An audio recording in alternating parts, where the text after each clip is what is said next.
Is your industry waiting and bracing for this to be a guide of Trump policy on charging infrastructure and EVs?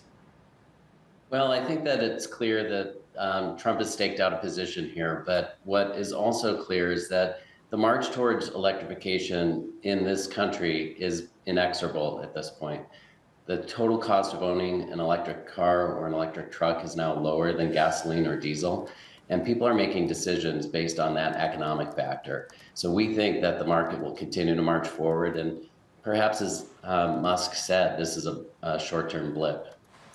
Okay, so what, if anything, do you think could knock what has been ultimately, from a consumer standpoint, a stagnation in interest in EVs? What are you seeing from the business side of it? Is that not been the case? Well, there is definitely a slowdown. I think there was this past year, there was a glut of supply in the market for chargers and for vehicles, and companies adjusting to their capital decisions.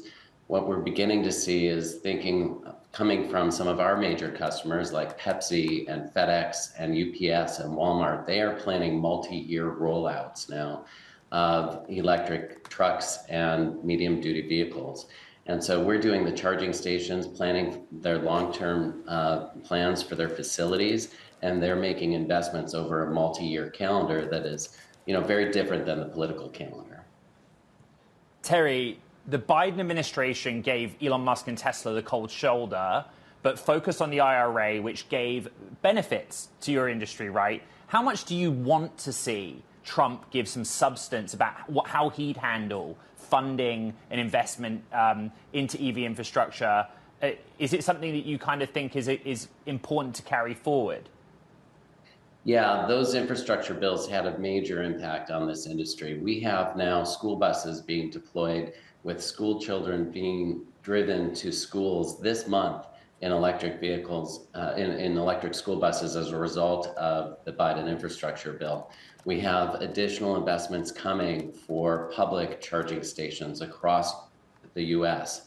And those investments should continue to come forward because that is what will enable consumers and fleets to feel comfortable driving these vehicles and making this choice in the long run.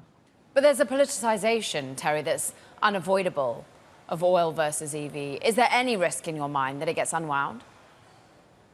It's definitely, this industry has been started in part by forward-looking regulation and by these kinds of public investments.